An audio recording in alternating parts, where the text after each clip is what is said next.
Welcome back sa ating panibagong video, and today, as promised, gagawa tayo ng separadong video para doon sa pinaka-easy version ng intro para sa kantang Bulong by December Avenue. At kung di pa napapanood yung unang video natin, gumawa tayo or tinuro ko doon yung rhythm section ng kantang ito. So I suggest kung di pa alam yung mga chords ng kantang ito, i-post mo muna to, tapos punta ka doon sa kabilang video, doon sa part 1 nito. Ililink ko na lang dyan sa description at bumalik ka dito. Kung alam mo na yung mga chords doon sa ating rhythm section, ituturo na natin yung pinaka-intro nito. So before tayo mag-start, ang bilang ng string natin ay 6, 5, 4, 3, 2,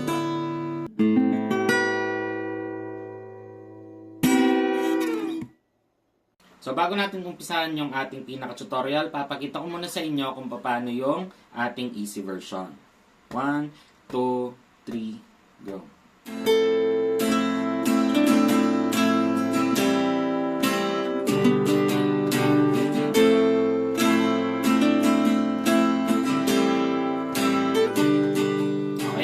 So, paano ko ba ginagawa yon?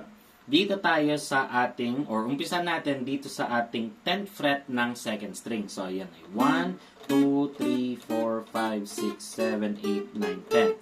So, yung mga to, fret yung mga tawag dyan. Okay?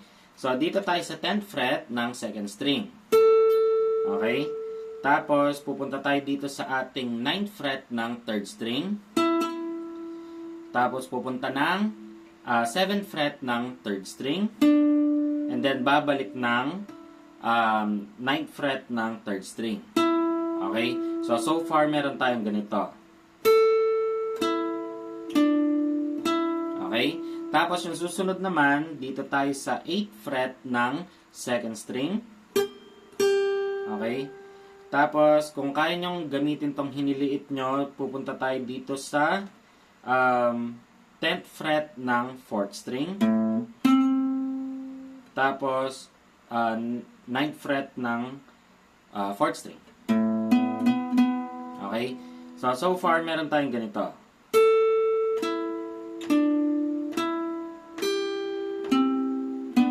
Okay?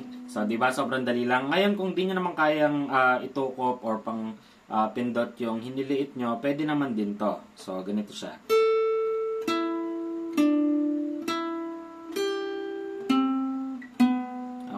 Pero mas maganda sanayin yung gamitin din yung hiniliit nyo dahil magagamit nyo to pag nagsosolo na kayo sa mga iba't ibang kanta. Okay? May mga gagawa tayong mga tutorial paano palakasin yung hiniliit nyo. Pero para sa video ito, focus muna tayo doon sa pinaka-intro. Okay? So, after nung part na to,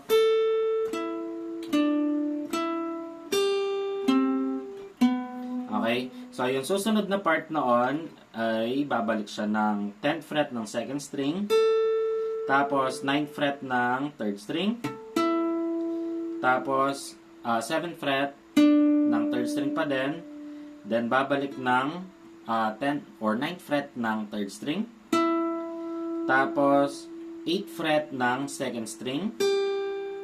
Okay, tapos parang hihinto kayo ng panandalian. And then, pipindutin nyo tong 10th fret gamit itong index finger nyo. Tapos, or ring finger. Tapos, i-slide nyo papuntang 12.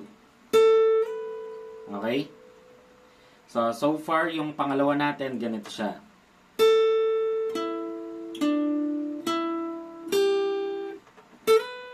Okay? So, yung pag-slide nyo, mabilis lang yon. Kapihit nyo, i-slide nyo agad. So, magtutunog siyang ganito. Okay? So, tugtugin natin na mabagal ng sabay-sabay para makasabay kayo. Okay? So, 1, 2, 3, go.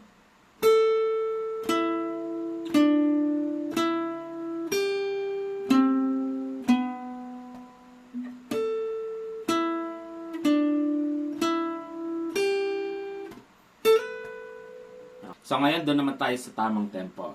1, 2, 3, go.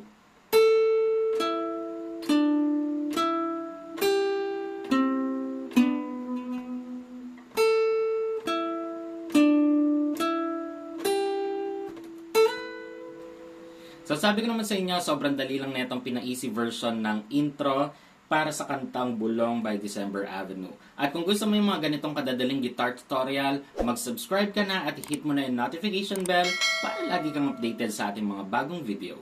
At maraming salamat sa panonood at muli ako si Max from Guitar Tips and peace out.